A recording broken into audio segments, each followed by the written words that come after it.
Isang maiksing video na naman tayo mga idol, at yun nga po is pag-uusapan natin is about legumes o yung pakain po na ginagamit namin sa aming mga alagang kambing at baka. At yun nga po is bibigyan natin ng kasagutan yung tanong ng isa nating manonood. Shoutout sa iyo idol Cesar Ryan Porras ng North Cotabato, Mindanao. At ang tanong niya po sa atin, boss, yung ipil-ipil na buto, mature ba na buto ang dapat itanim o yung hilaw? Itong ipil-ipil mga idol, kapag halimbawa lumaki na, namumunga po yan. Kung mamunga po ang ipil-ipil, kumpul-kumpul po. At makikita po natin na halimbawa kapag magulang na po yung buto niyan, na yung pinakabunga niya, bali may mangingitim po yan, tapos utay-utay na po na isa-isa pong magbubukahan yan. Kapag napansin nyo mga idol na yung ipil-ipil sa kumpul ng bunga ng ipil-ipil is meron na pong maitim tapos bumuka na po, pwede nyo na po yung tanggalin dun sa ipil-ipil at pwede nyo pong himayin, tas diretsong tanim na mga idol. Hindi po yan katulad ng mga talong o kaya ng mga mais na kailangan pang isabit sa mga tungko o sa mga lutuan. Kumbaga yun ay kasabihan ng matatanda. Itong ipil-ipil mga idol, yan po ay pagka napitas nyo yung maitim na bunga na, pag nahimay nyo po yan, pwede nyo na pong itanim.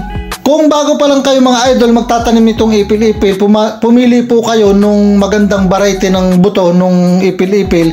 May dalawang klase mga idol ng ipil-ipil, yung pong native o Tagalog, na may pagkakaiba po yan. Yung ipil-ipil pong Tagalog, kapag halimbawa po tumatanda, kumakaunti lang po yung dahon niya. Samantala yung isang good variety ng ipil-ipil is habang lumalaki po, lumalaki yung puno, dumadami po yung dahon. Sa pagtatanim mga idol ng ipil-ipil, hindi na po natin kailangang magpunla pa.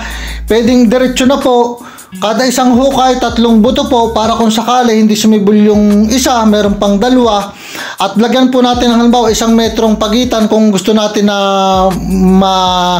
madami o kumapal yung ating ipil-ipilan. 1 metro, okay na po yan na pagitan.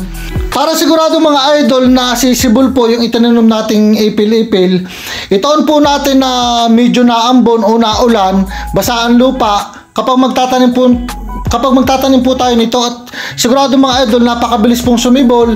At itong kagandahan po dito sa ipil-ipil, hindi na po natin kailangan gumamit ng mga abono o mga pataba sa lupa para makapagpadami po tayo nito. Kagandahan mga idol dito sa ipil-ipil, lumalaki po ito ng malaking puno talaga.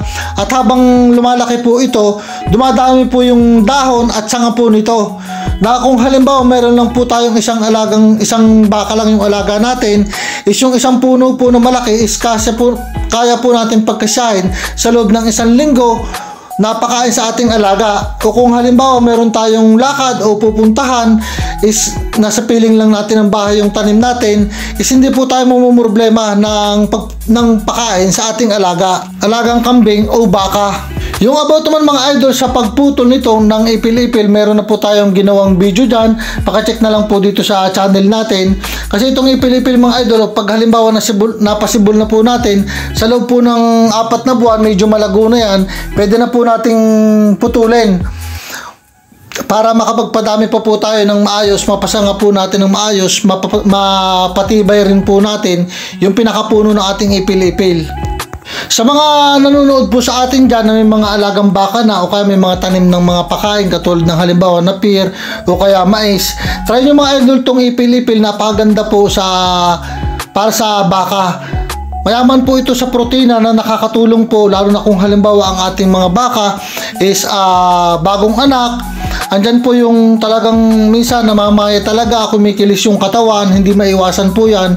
Lalo na kung halimbawa yung mga bisiro nating baka is malakas dumede, talagang mamamayat po yung ating inahin kung halimbawa wala po tayong magandang klase ng pakain.